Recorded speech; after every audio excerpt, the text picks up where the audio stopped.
Hello friends, I am Nikita. I am a national instructor and a chess trainer. Welcome to our YouTube channel Chess Kaksha. In today's video, we will learn about rook strategies with some very simple examples. So let's start. As we all know, rook is a very powerful piece. Some players experienced difficulty to develop the rooks effectively because the rooks begin the game in the corner. Experienced players know that rooks belong to open files. As you can see in this example, the black rook on a8 is controlling all squares on the 8th rank. Moving the rook to e8 square, the rook will control all the squares along the 8th rank as well as the squares on the open e file. Let's take another example. Doubling of rooks. Doubling of rooks is a very powerful idea. How? In this example, there are two black rooks but only one single open file. Black can move its one of the rook to e8 square first and then push it forward to e7 or e6 square. This makes room on e8 for other rook. Now bring your other rook to e8. This is called doubling of rooks. Now let's see the power of double rooks. This example shows the power of double rooks. In this example, white rook is defending the key e1 square, but black has two attacking rooks on e7 and e8. Black begins by advancing the rook on e7 to e1 check. To avoid checkmate, the white rook on g1 must capture the rook on e1. White then delivers checkmate by capturing rook on e1 and it's checkmate. Back rank checkmate. Let's take an example of doubling of rooks. Why it is so important to double your rooks on open file?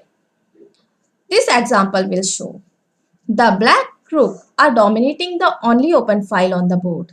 White is defending the e1 square with two rooks. Black therefore begins with the queen sacrifice. The black queen captures the white rook on g1 and check. White must capture with the rook. Now result is 2 on 1 attack on e1 square. Black moves its rook to e1. White then capture it with its remaining rook and results back rank checkmate. Now let's take another example. Rook is very powerful on 7th rank. Rooks become especially powerful when they reach to 7th rank. In this example, the enemy pawns rest on their original squares. Black will advance its rook to e2. The black rook on e2 is attacking the undefended pawn on d2 and f2. White can respond by moving its rook to d1 or f1. Now, the black rook can easily capture the pawn on f2. So this was the example of the rook on 7th rank. Now, you can place your two rooks on 7th rank. This will be very nice idea.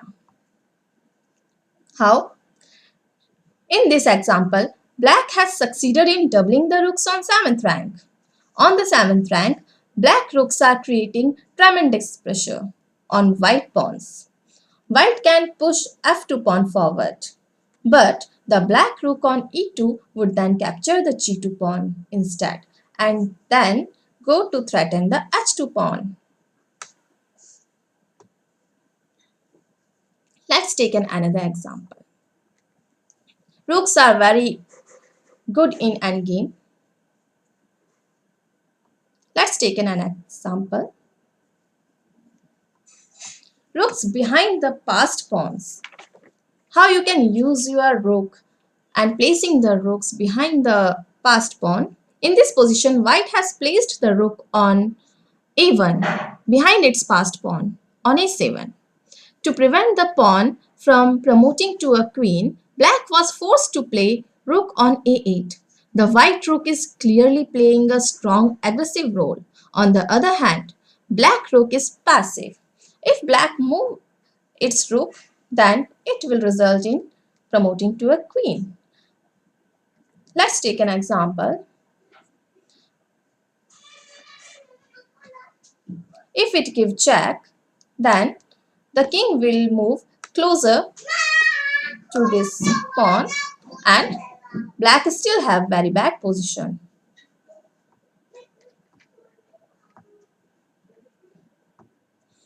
I hope you like this video. So please like, share and subscribe.